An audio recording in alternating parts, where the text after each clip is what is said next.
Hello, girls and ghouls. It's Frankenoise here with another review of a vintage horror book.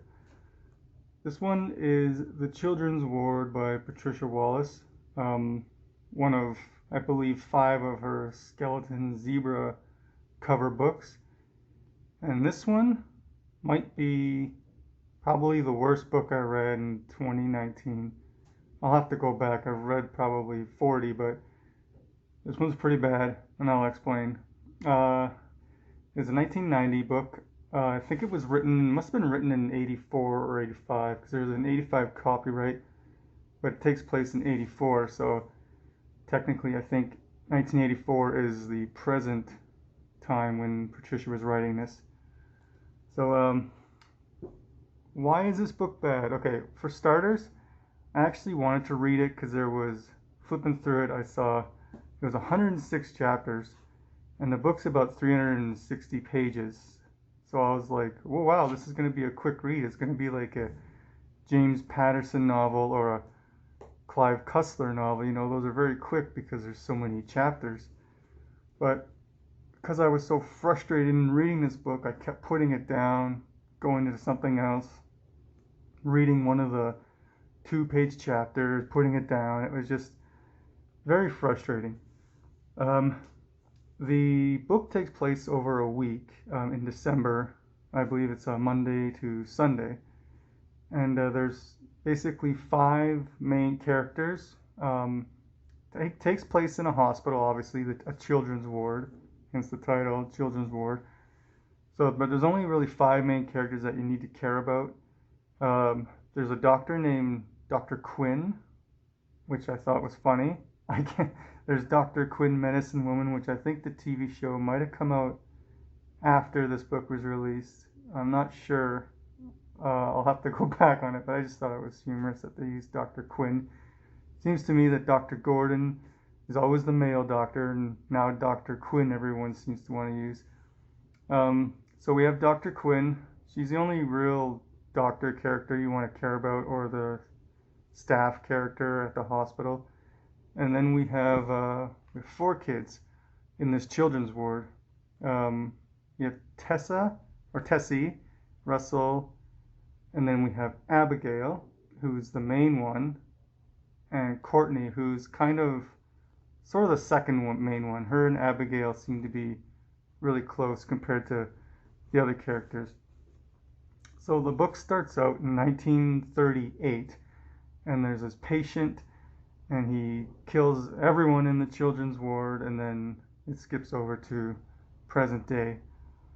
Now, the problem with this book is you'll read an interesting chapter, which is no more than 2 pages, and then you got to go through 30 chapters of just bullshit of them talking, trying to figure out what's going on, who's killing who, what are these children's problems, because they're all in the children's ward for some disease. Like Abigail, they say has a tumor, but apparently Abigail's faking the tumor, which sort of gets explained at the end of the book, but who cares? Doesn't matter. Another problem with this book is the kids' parents. Uh, like the whole book, 2 of them are trying to fight to get divorced. Uh, so and then they do, and then it's like, who cares? I don't care about these parents wanting to get divorced, and why is there 2 that are getting divorced? It didn't like make the plot any better. It didn't resolve itself in the end, really, except for like one of the parents taking the kid away from the hospital at the end, and I'll explain that too. It's just the whole reading about the parents was like an extra probably 50, maybe not 50, but 30 useless pages of crap I didn't want to read. And then we get to the hospital staff, who are interesting sometimes, and they do try and figure out what's going on. Like Abigail, you find out way later, but now that I know about it, it sort of makes a little sense. But Abigail, for probably more than half the book, she just stares at everyone. You know, something goes wrong, someone gets killed, and Abigail's just there staring oddly at people. And it's like, get to the point, man. I get it already. She's an odd little kid. She stares. Come on, get with it. So the hospital staff begin to die, and like I said, Abby just stares. One of them gets like pulled into a hot tub by some unseen force and drowns in like a 4 foot tub of water. So they start to realize that she was probably murdered because her arm was like dislocated, and you can't really drown in 4 feet of water with she doesn't have any head trauma. So they start to figure out that someone's doing these murders. Um, you also start to read on much later in the book that Abigail has a certain power. She can go into people's dreams or into their minds, like precognition, which I oddly just read a book called Precog last month. So now I've read 2 books that have precognition in them. So Abigail, like kind of like the Dream Warriors in Nightmare on Elm Street, she can go into people's dreams and help them or kill them. Well, 100% of the time, she just kills people or makes it look like a suicide. She can go into like Courtney's dreams, one of the other kids. She goes into one of Russell's too. So it's never explained how Abby does this. There's some back history about her parents, but it doesn't really explain how she gets this power really. And Abigail like doesn't really use it at the end, more or less. At the start of the book, she's using it for like dreams, but then at the end of the book, she's doing it more physical. So it doesn't really make sense, and it wasn't explained. Like she goes, for an example, she goes into Courtney's house in her dream and sets the house on fire. And Abigail is doing this to protect the kids because the children's staff, I guess, are abusing the kids, but they're not really. So Abigail is just oversensitive, I guess. Oh, and I should mention, because the book mentions this 4 or 5 times, that Abigail is 8.5 years old. She's not 8 years old. She's 8.5. Why they keep mentioning that, I have no idea. It's kind of another stupid thing. So I believe it's chapter 74 where we finally get to figure out Abigail's powers, that she can actually do this, go into people's dreams and make people do things. So that's like so late in the book. You have to get through so much crap just to get to there. And like I said before, there's so much dialogue about the kids' parents, the troubles they're going through, and getting divorced, and doesn't really amount to much in the end of the book. So by the end of the book, the hospital staff is wondering if Courtney has these precognition powers. But they find out later that no, it's Abigail like using these children.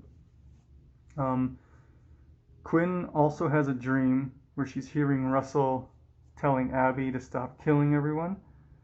And that's not explained, why Quinn all of a sudden can hear these people in her dreams, because Abigail's not going to go into Quinn's mind and tell Quinn that she's killing these people, so that didn't make sense to me either.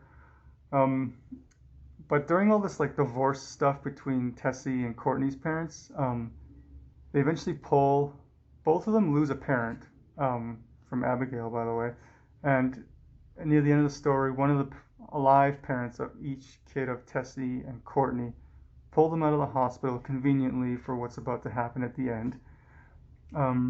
Abigail starts killing more staff by making them vanish, which is stupid because I want some horror. I'm reading a horror book. I want some blood and stuff. I want guts coming out or something. But no, she's just making people vanish, and it doesn't explain where they go.